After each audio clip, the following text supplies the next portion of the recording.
गुरु की मानो, गुरु को मत मानो। जी हाँ, गुरु की मानो, गुरु जो कहता है वो मानो। गुरु कहे सो कीजिए, जो गुरु कहते हैं वो करो। गुरु की मान लो, गुरु जो भी कह रहे हैं उसको मान लो। गुरु को मत मानो। अभी उल्टा हो रहा है। गुरु को तो तुम मानते हो, अक्सर तुम कोई ना कोई गुरु बना लेते हो, अक्सर तुम किसी न किसी गुरु के पास चले जाते हो। ऐसा भी होता है कि कभी एक गुरु के पास तुम गए, फिर लगा कुछ मज़ा नहीं आ रहा है। गुरु के पास तुम गए, लगा कुछ मज़ा नहीं आ रहा है, कुछ बात बन नहीं रही है, तो फिर दूसरे गुरु के पास चले जाते हो। मैं अनेक अनेक लोगों को ऐसे लोगों को जानता हूँ जो कभी तो एक गुरु के शिष्य थे, फिर कभी दूसरे, और आज तीसरे और चौथे और पता नहीं पांचवें। आगे भी तुम यही करते रहोगे। सदियों से तुम यही करते आए हो और आगे भी भविष्य में तुम यही करते रहोगे, क्योंकि तुमने गुरु की बात नहीं मानी। गुरु की मान लोगे तो तुम्हें भटकने की आवश्यकता न पड़ेगी। गुरु जैसा जो भी कहता है उसे मान लो बस। उसको मानने का मतलब यह है कि तुम गुरु के रास्ते पर चलने लग गए। गुरु ने जो कहा उसको तुम अपने जीवन में उतारने लग गए, और जैसे ही गुरु की बातों को अपने जीवन में उतारने लग जाओगे, तुमको पता चलेगा कि एक अलग प्रकार का अनुभव होने लगा है। वह अनुभव जो अब तक हुआ है उससे बिल्कुल अलग, उससे एकदम जुदा सा अनुभव होने लगा है। वह जो अनुभव होगा, नया अनुभव, वह नया अनुभव कहीं ना कहीं तुमको सोचने पर मजबूर करेगा, कहीं ना कहीं तुम्हारे जड़त्व को तोड़ेगा, जो तुम्हारा जड़ हो चुका है सब कुछ, शरीर, मन, बुद्धि, विचार करने की शैली जो जड़ हो चुका है, जो पाषाण बन चुका है, वो उसे कहीं ना कहीं तोड़ेगा। वो उसे न कहीं ना कहीं उसे वो झकझोड़ेगा। तो तुमको लगेगा कि कुछ नया अनुभव हो रहा है, तुमको लगेगा कुछ अलग हो रहा है, कुछ उल्टा हो रहा है, कुछ सीधा हो रहा है, कुछ बुरा हो रहा है, कुछ अच्छा हो रहा है। अनेक प्रकार के अनुभव से गुजरते चले जाओगे। वह जो अनुभव होगा वो बहुत कीमती होगा। यह तो एक बात रही, यह तो एक बात रही कि गुरु की मानो, गुरु को मत मानो। तुम गुरु को पकड़ के मत बैठ जाना, गुरु जो कहते हैं उसको मानना। किसी से यदि तुम रास्ता पूछते हो तो क्या उसने जब इशारा किया कि इधर है रास्ता, तो रास्ते पे चलते हो या उस आदमी के पास खड़े हो जाते हो? तुम कहोगे अब नहीं, जिससे मैंने रास्ता पूछा उसने जो रास्ते की तरफ इशारा किया, हम उधर चले जाते हैं। गुरु भी वही काम करते हैं, गुरु भी मार्गदर्शक हैं। गुरु से तुम रास्ता पूछते हो, गुरु कहते हैं इधर चले जाओ, उधर जाना होगा तुमको। तो गुरु की मानो, गुरु को मत मानो। अक्सर लोग गुरु को पकड़ कर बैठ गए हैं। क्यों? गुरु को पकड़ के बैठना आसान काम है, गुरु की मानना कठिन है, गुरु की बात पर चलना मुश्किल है, गुरु की बात पर चलना बहुत मुश्किल है। अध्यात्म की खोज पर जाना, स्वयं की खोज पर जाना, गुरु के मार्ग पर चलने जैसा है। लेकिन गुरु को पकड़ कर बैठ जाना कुछ भी बड़ा काम नहीं है, मामूली सी बात, दो कौड़ी की बात है। तभी तो तुम किसी गुरु को पकड़ लेते हो, कभी इसको पकड़ लिया, कभी उसको पकड़ लिया, कभी चार चार को पकड़ लिया। जाता क्या इसमें? कभी इसके घर गए तो उसकी टोपी पहन लिया, कभी उसके दरवाजे पर गए तो कभी उसकी टोपी पहन लिया। इसमें जाता क्या है? तुम्हारा कुछ नहीं जाता। कभी यहाँ भी सीताराम सीताराम, कभी वहाँ भी सीताराम सीताराम करके आ गए बस। यहाँ भी हलवा पूड़ी खा लिया, वहाँ भी हलवा पूड़ी खा के आ गए बस।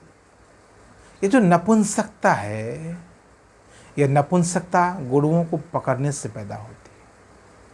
गुरु जो कहते हैं उस पर चलने के लिए तो बहुत सामर्थ्य चाहिए, बहुत पुरुषार्थ चाहिए, कहो कि परम पुरुषार्थ चाहिए। लेकिन गुरु को पकड़ के बैठ जाना आसान काम है। गए और सीताराम सीताराम करे, ताली बजा लिया, थोड़े से नाच गाना कर लिए, हलवा वलवा मिल गया, कुछ खा लिया और आ गए तुम, बस हो गया। गुरु को, हम तो गुरु के शिष्य हैं। नहीं, यह तुम गुरु के शिष्य नहीं हो। ऐसे तो तुम किसी अच्छे से अच्छे गुरु को भी तुम पहचान नहीं पाओगे। गुरु के आश्रम में चले जाना, गुरु के पास चले जाना और कुछ खा पी कर लौट आना, नाच गाना करके लौट आना, यह तो कुछ बात नहीं है। इसमें तुम चूक जाओगे। और यही हो रहा है। अधिकतर लोग गुरु के पास जाकर भी चूक जाते हैं, क्योंकि गुरु के प्रति श्रद्धा नहीं पैदा होती। तुम्हें गुरु के प्रति श्रद्धा तब पैदा होगी जब गुरु की बात पर चलोगे। गुरु की मानो, मैं क्या कह रहा हूं, गुरु की मान लो। गुरु जो कह रहा है उसको मान लो, उस पर चलना शुरू करो, अभी से शुरू करो। कबीर कहते हैं कल करे सो आज कर, आज करे सो अब। जो कल वाल की बात नहीं, अभी जस्ट शुरू करो। गुरु ने जो कहा बस करना शुरू कर दो तुम, तो तुम्हारे पास खुद का अनुभव होगा। तो गुरु के प्रति श्रद्धा बैठ सकती है। अनुभव यदि हो गया गुरु की बात पर, तो तुम्हें को लगेगा कि गुरु जो कह रहे हो बात ठीक है, क्योंकि तुम अब अपने अनुभव से बात को सही साबित कर रहे हो। अभी तक तुम यदि गुरु को खाली मानकर बैठे हुए हो, खाली गुरु के नाम की माला जप रहे हो, तो तुम मूर्खता कर रहे हो, तुम नपुंसकता पैदा कर रहे हो, तुम दो कौड़ी का काम कर रहे हो। और समझना इस बात को, दुनिया में अधिकतर लोग यही दो कौड़ी का काम कर रहे हैं। दुनिया में अधिकतर लोग ये नपुंसकता फैला रहे हैं। तो मैं तुमसे कहता हूं कि जो गुरु कहता है उससे चल कर, उस पर चलो। उस पर चलने से तुम्हारा अनुभव घटित होगा। अनुभव घटित होगा तो तुम्हारे भीतर प्रज्ञा का जन्म होगा, तुम्हारे भीतर श्रद्धा का जन्म होगा। और जब श्रद्धा बैठने लग जाएगी तो तुम्हारे भीतर परिपूर्ण श्रद्धा आ जाएगी। श्रद्धा का जन्म होना बहुत आसान नहीं है। श्रद्धा का जन्म होना बहुत महत्वपूर्ण घटना है। जब तक श्रद्धा पैदा ना हो तब तक कुछ नहीं कर पाओगे। इसलिए मैं एक नई बात कहता हूं। पहले मैंने कहा गुरु की मानो, गुरु को मत मानो। अब मैं कहता हूं स्वयं के भीतर बैठे जीवित गुरु को जानो। तुम्हारे स्वयं के भीतर भी एक गुरु बैठा हुआ है।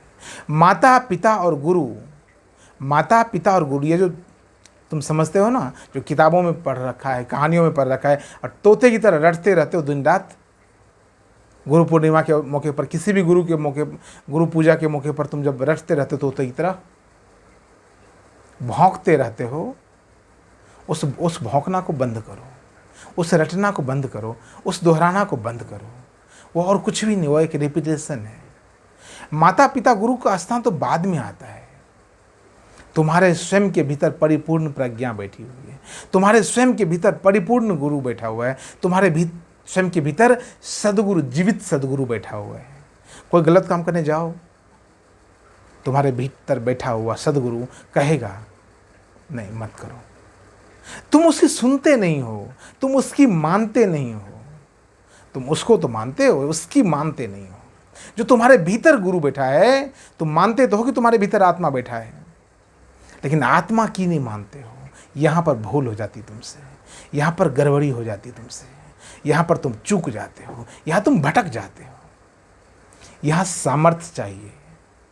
और यदि तुम स्वयं के भीतर की बात नहीं मानते हो, स्वयं के आत्मा की बात नहीं मानते हो, तो समझना आत्मा के तल पर तुम बिल्कुल कमजोर हो, लाचार हो, बेबस हो, लकवाग्रस्त हो। तुम आत्मा के तल पर तुम लकवाग्रस्त हो। तुम शरीर का लकवाग्रस्त होना उतना मुश्किल काम नहीं, शरीर का लकवाग्रस्त होना उतना मुश्किल काम नहीं जितना आत्मा का लकवाग्रस्त। जितनी निंदनीय है, जितनी दुर्भाग्यपूर्ण घटना है, जितनी शर्मनाक है आत्मा के तल पर नपुंसक होना, आत्मा का लकवाग्रस्त होना। शरीर तो कुछ भी नहीं, आत्मा की तुलना में शरीर तो कुछ भी नहीं। आत्मा के तल पर तुम कमजोर पड़ जाते हो। आत्मा तुम्हारी कहती है, कुछ भी अच्छा काम करने जाओ, तुम्हारी आत्मा कहेगी हाँ अच्छा काम किया।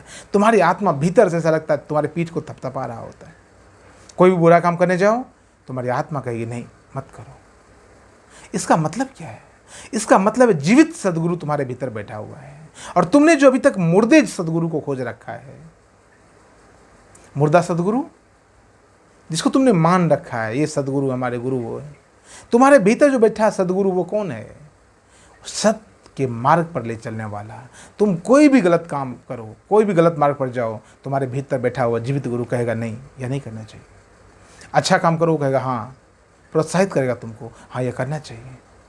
सदगुरु सद काम करने वाला और सत काम को प्रश्रय देने वाला, प्रोत्साहित करने वाला, गुरु जो अंधकार से प्रकाश की ओर तुमको ले जाता है। आज गुरु पूर्णिमा का पावन अवसर है, सभी लोग मना रहे हैं। वो भी मना रहे हैं जो गुरु को ही मानते हैं, जिसने गुरु को पकड़ के बैठ गया है, महंत बन गया है। जो वो भी मना रहे हैं जिसने कभी गुरु की सुनी नहीं। तुम्हारे भीतर परिपूर्ण श्रद्धा का जन्म तब होगा जब स्वयं के भीतर बैठी आत्मा की बात को तुम मानने लग जाओगे। जैसे ही तुमने स्वयं के भीतर बैठी हुई आत्मा की बात को तुमने मानना शुरू किया, तुम्हारे भीतर परिपूर्ण श्रद्धा का जन्म हो जाएगा, परिपूर्ण प्रज्ञा का जन्म हो जाएगा। तुम्हारे भीतर पहचानने की शक्ति पैदा हो जाएगी, तुम्हारे भीतर रिकॉग्नाइजेशन की क्षमता पैदा हो जाएगी। तुम्हारे भीतर एक ऐसी प्रज्ञा का जन्म होगा जिसे तुम किसी भी व्यक्ति को, किसी भी वस्तु को, किसी भी विचार को, किसी भी स्थान को, किसी भी देश काल परिस्थिति को, किसी भी चीज़ को, दुनिया की किसी भी चीज़ को तुम समझने में सामर्थ्यवान हो जाओगे। क्योंकि आत्मा की क्षमता बहुत ज़्यादा है। आत्मा की क्षमता इतनी ज़्यादा है उसकी कोई कल्पना नहीं है। ब्रह्मांड कम पड़ जाए, दुनिया के सारे ब्रह्मांड कम पड़ जाए, आत्मा की क्षमता उतनी ज़्यादा है। यदि तुमने अपनी आत्मा पर विश्वास किया, अपनी आत्मा पर तुमने श्रद्धा किया, तो किसी भी गुरु पर तुम श्रद्धा करने के लायक हो जाओगे। क्योंकि तुम पहचान जाओगे, और जब पहचान जाओगे, जब तुमने पहचान लिया कि यह कोयला है या हीरा है, तो तुम्हारी श्रद्धा अपने आप बैठ जाएगी। बस तुमको पहचान नहीं है। बाहर कैसे पहचानोगे यदि तुम्हें स्वयं के भीतर पहचानना भी नहीं आया है? तुम्हारे भीतर जो बैठा हुआ है जीवित सदगुरु, उसको यदि अभी तक तुमने पहचाना नहीं है तो बाहर कैसे पहचानोगे? बाहर तो अनेक वेशभूषा, रंग, रूप, अनेक प्रकार की लोकोक्तियाँ, किंवदंतियाँ, कहावतें, मिथक, अनेक प्रकार की चीज़ें हैं। तर्क, कुतर्क, सतर्क, पता नहीं क्या क्या वितर्क। उनको कैसे पहचान पाओगे? उन्हें नहीं पहचान पाओगे। मैं लिख के देता हूँ, उनको तुम कभी नहीं पहचान पाओगे। यदि तुमने स्वयं के भीतर बैठे सदगुरु को तुमने पहचान लिया, स्वयं की आत्मा को पहचानना शुरू कर दिया, उसके रास्ते पर चलना शुरू कर दिया, तो जो भी व्यक्ति तुमको जो बतलाएगा, जो भी सदगुरु तुमको मिलेगा और जो कहेगा, तुम्हारी आत्मा तुरंत उस बात को पकड़ लेगी। हाँ, इसमें यह राज है, इसमें यह सत्य है, इसमें इतना प्रतिशत सत्य है, इसमें इतनी बातें सत्य हैं, इसमें इतनी बात मानने योग्य है, और तुम मान लोगे क्योंकि तुम्हें अनुभव है। तुम्हारे भीतर स्वयं के भीतर श्रद्धा है। स्वयं के भीतर श्रद्धा नहीं है तो तुम्हारे पास है क्या? और स्वयं के भीतर यदि श्रद्धा है, स्वयं पर यदि तुम्हें विश्वास है, तो दुनिया का कोई व्यक्ति तुम्हें धोखा नहीं दे सकता। आज जितने भी लोग तथाकथित साधुओं, सदगुरुओं के चक्कर में, तथाकथित, सबकी बात नहीं कह रहा, तथाकथित साधुओं और सदगुरुओं के चक्कर में फंस रहे हैं, वो इसीलिए फंस रहे हैं उसके भीतर प्रज्ञा नहीं है, पहचानने की शक्ति नहीं उसके भीतर। वो कोयला और लोहे में और कोयला और हीरे में पहचान नहीं कर सकता। क्या है, कितना प्रतिशत है, कितनी शुद्धता है, उसकी पहचान उसके पास कोई नहीं, माप करने वाला नहीं है। मापक तुम्हारे भीतर है, वह है तुम्हारी आत्मा, वह तुम्हारे भीतर बैठा हुआ जीवित सदगुरु। तो भीतर बैठे हुए जीवित सदगुरु को जानो। इसके लिए कुछ करने की आवश्यकता नहीं है। बाहरी गुरु मार्गदर्शक हो सकता है, बाहरी गुरु मार्गदर्शक हो सकता है, लेकिन चलना तुम ही को पड़ेगा। बाहरी गुरु भी तो तुम्हें कुछ राज बतलाता है, फिर तुम क्या करते हो? उसको सुन के चले जाते हो? नहीं ना, उस पर चलते हो, फिर कुछ मिलता है। फिर जब कुछ मिलता है तो तुम्हें अपने गुरु पर विश्वास पैदा हो जाता है। हाँ या ना? बाहरी गुरु, अब मैं उल्टी बात कर रहा हूँ, अब मैं भीतर की बात, मैं बाहर से बात भीतर लेके आ रहा हूँ। अभी तक मैं बात को भीतर से बाहर लेके जा रहा था, अब मैं बाहर से भीतर लेके आ रहा हूँ। बाहरी गुरु पर तुम श्रद्धा कैसे करते हो? बाहरी गुरु तुम्हें कुछ कहता है, उसको तुमने स्वीकार कर लिया, उसको मान लेते हो, उस पर चलने लग जाते हो, कुछ घटना घटित होती है, फिर तुम्हारे भीतर श्रद्धा का जन्म हो जाता है। वाह, हमारे गुरु पक्के हैं, हमारे गुरु सच्चे हैं। वैसे ही भीतर भी है, जरा भीतर झांकना शुरू करो अभी से ही। इसी वक्त से, जब ये तुम वीडियो देख रहे हो, इसी वक्त से तुम्हारी आत्मा कुछ बोले, उस पर चल कर देखना। आत्मा कभी भी गलत नहीं बोलती है, आत्मा कभी भी गलत नहीं बोलती है। तुम्हारी आत्मा तुम्हारे लिए ही हमेशा बोलेगी, तुम्हारे पक्ष में ही फैसला सुनाएगी। इस बात का परिपूर्ण श्रद्धा रखना, इस बात पर पूर्ण विश्वास रखना। तुम्हारे भीतर जो बैठा हुआ है वो हमेशा तुम्हारे पक्ष में ही बोलेगा। लेकिन जब गलत करोगे तब नहीं, जब तुम सद्मार्ग पर चलोगे तब भीतर का सद्गुरु तुम्हारी हर एक अभिलाषा को पूरा करेगा, तुम्हारे साथ समर्थन में खड़ा रहेगा, तुम्हारा मार्गदर्शन करेगा और उस तरह तुम पहुंचना शुरू हो जाओगे। तुमने यदि यात्रा शुरू कर दी तो मंजिल आसान है, मंजिल दूर नहीं है, समझना इस बात को। बस यात्रा शुरू करना शुरू करो और अभी से ही शुरू करो। आज गुरु पूर्णिमा के इस पावन मौके से तुम इसकी शुरुआत करो, अभी से ही शुरुआत करो। हरि ओम तत्सत।